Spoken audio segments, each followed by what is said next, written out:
In about 1 month's time, millions of high school students will be taking the SAT, one of two standardized tests that colleges once required for admission.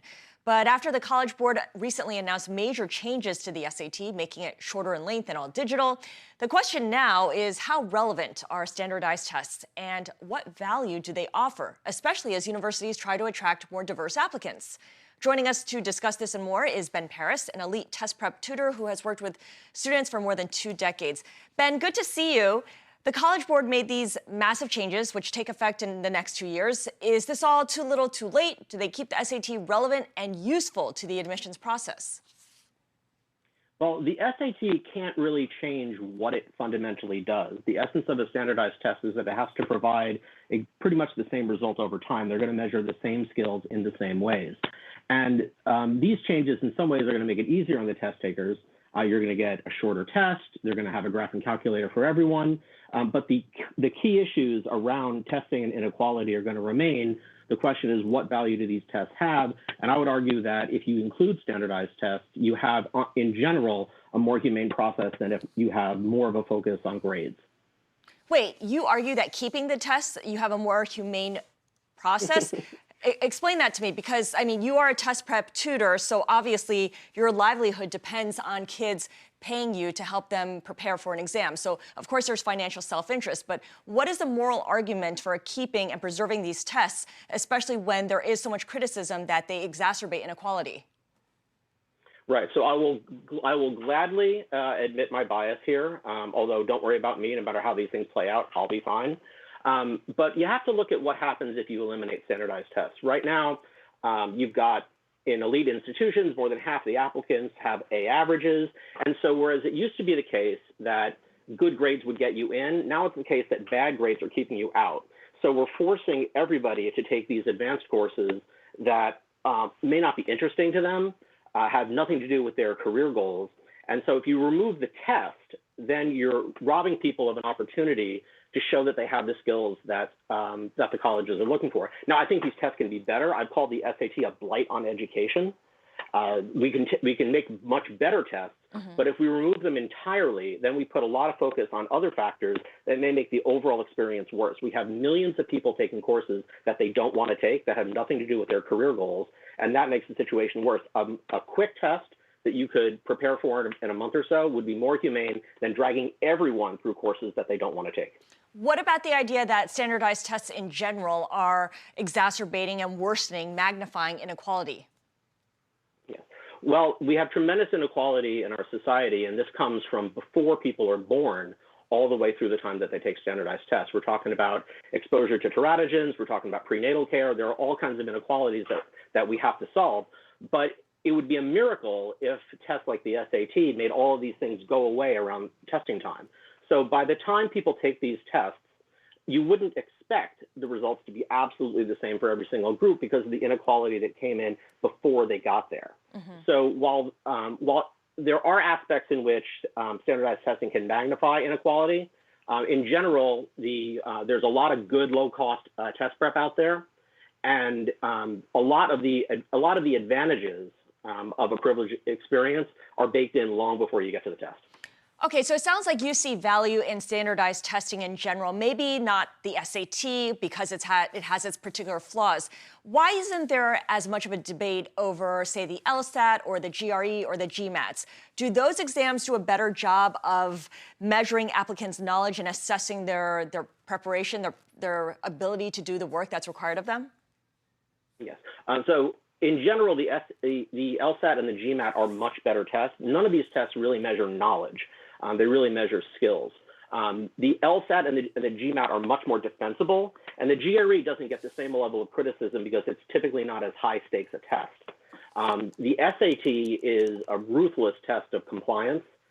You have to get rid of almost any imagination. You have to read things in the most literal, petty, detail-oriented way. That's the kind of skill that gets rewarded. So the questions are hard, but they're hard in a way that rewards a particular kind of test taker.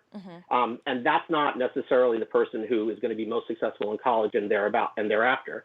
Still, it does measure a lot of skills that are relevant, and a better test would cover more of those relevant skills, but the SAT can add something.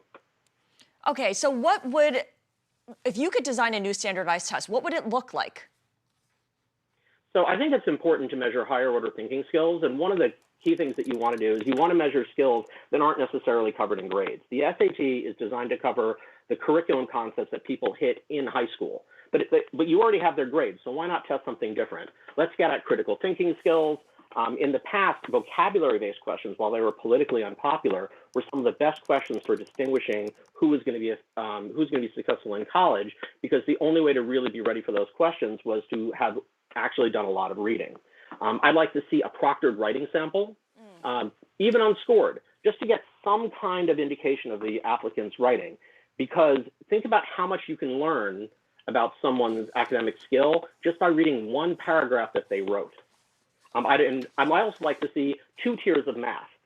We are forcing everyone to go through really advanced math that they are not interested in and will never use.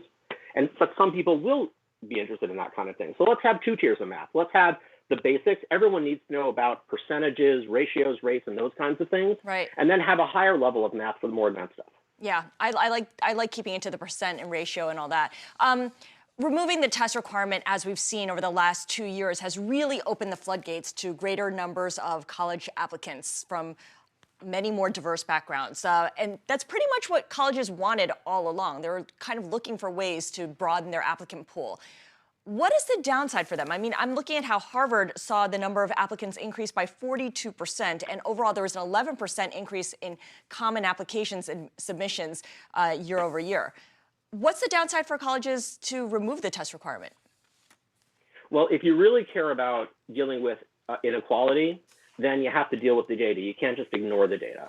There are differences in performances, and if you just pretend those things aren't there, then you've got a problem. And then the other thing I would say is that if you get rid of those tests, then you're depriving people who didn't succeed in the compliance punishment world of high school, you're depriving those people of a chance to succeed. And you're putting all of this emphasis on grades, forcing people to take calculus, chemistry, biology, AP history, all of these things that they may not be interested in taking. And the human toll of millions of people taking courses that they're not interested in is something that has moral significance. So maybe worse to have to take all these AP classes that you don't want to take than it is to prepare for something like a standardized test. So given that this is all in flux, these changes that we just discussed won't take place for another 2 to 3 years, what is your advice to high school students now who need to navigate this period of transition? Because there is going to be, it doesn't feel like this is the end of the way here. We're going to have more changes coming up. Absolutely. As long as you're applying to schools that will accept SAT or ACT scores, even if it's optional, then you owe it to yourself to at least try to find out how you would do on them. Will it be an advantage for you? Now, if you take a practice test in both of them and it's just a total wreck and you don't have a realistic opportunity to do better, then you might as well just go test optional. But if you do very well on them, or you could do very well, then investing in test preparation could be well worth it for you, whether you go to someone like me or whether you study on your own. Okay, project out for us what you see happening in the long term here, because this seems an area that is ripe for disruption. Where is it going to come from? Because it's not going to be from the College Board, which has shown us that it's just going to make tweaks and changes around the margins. Yeah, so we've got a situation where lots of people are unhappy with these tests. They're not giving people the kind of information that they want. And you have millions of people taking courses that they don't want to take. This is not sustainable. In the long run, I hope and predict that there are going to be other kinds of tests that are going to pop up that are going to allow people to, for a fee, get some kind of certification that they have a particular kind of skill. We're probably going to see this first in the realm of pre-employment testing before we see it for college admissions. So what you're going to see more and more is you're going to be able to take tests that are going to allow you to distinguish yourself from the huge pool of applicants. Any kind of open application right now has way too many applicants, and employers don't treat the college credential all that seriously. They're looking for something else that tells them that you're ready to do the job.